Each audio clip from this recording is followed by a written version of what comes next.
అందరికీ నా హృదయపూర్వక నమస్కారాలు. ఫస్ట్ టైం చాలా కాలం తర్వాత ఫుల్ ఎలక్షన్ కమిషన్ రావడం దాని తాలూకు సీరియస్నెస్ తెలియజేస్తూ ఉంది.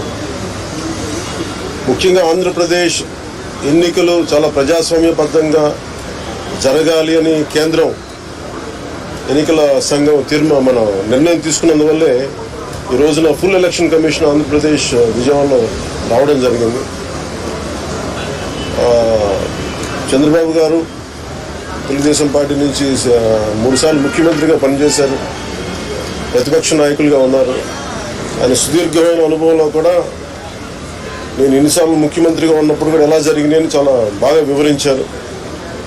ఎంత ఫెయిర్ ఎలక్షన్ జరగడానికి ఆయన సాయశక్తులు ఎలా కృషి చేశారో చెప్పారు. జనసేన తరపు అలాగే వైసీపీ ఏమేం చేసింది ఇప్పుడు దాకా, దొంగ ఓట్లు ఎలా రిజిస్టర్ చేశారు, ఆ చంద్రగిరి ఇందాక మీరు చెప్పినట్టు చంద్రగిరిలో దాదాపు 1,00,000 పైచిలకు ఓట్లు దొంగ ఓట్లు నమోదు చేస్తే దాదాపు దాంట్లో 1/4 ఆల్మోస్ట్ దాన్ని యాక్సెప్ట్ చేశారు. ఇలా ప్రతి చోట ప్రతి నియోజకవర్గంలో ప్రతి బూత్లో ఏ స్థాయిలో దొంగ ఓట్లు నమోదవుతున్నాయి, ఎలా తీసేయాలి, వీటి మీద చాలా స్పష్టంగా వివరించారు. జనసేన తరపు నుంచి నేను ప్రత్యేకంగా వివరించింది ఎలక్షన్ కమిషన్కి, మా వైసీపీ ప్రభుత్వం వచ్చినప్పటి నుంచి లా అండ్ ఆర్డర్ కంప్లీట్గా దిగజారిపోయింది.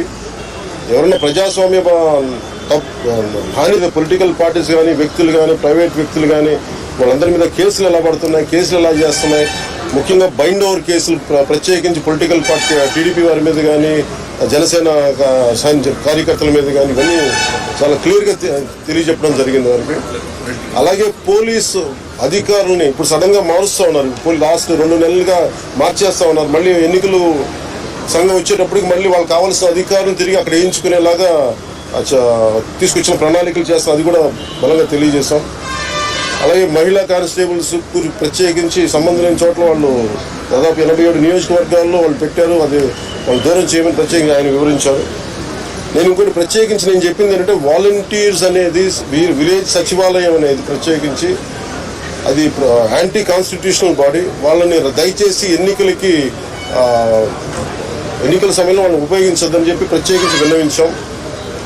అలాగే మేము కోరుకుంది ఏంటంటే మీరు కనుక సంపూర్ణంగా దీని వైపు చూడకపోతే, దీని పారదర్శకత కన్నా దీని ఎలక్షన్ చేయకపోతే ఇక్కడ ప్రజాస్వామ్యం కూని అయిపోద్ది, ఇక్కడ హింస ఎక్కువైపోద్ది. అలాగే గత స్థానిక ఎన్నికల్లో కూడా ఏ స్థాయిలో కనీసం ఒక దళిత యువకుడు లాంటి ఒక కనీసం నామినేషన్ వేసే పరిస్థితుల్లో కూడా లేదు, అందరినీ చేశారని చెప్పి ప్రత్యేకించి అది వివరించాం. ఖచ్చితంగా వాళ్ళు ఒకటే ఎన్నికల ప్రధానాధికారి ఒకటే చెప్పారు ఆయన, CEO, మేము చాలా కట్టుబడి ఉన్నాం, ఫ్రీ అండ్ ఫెయిర్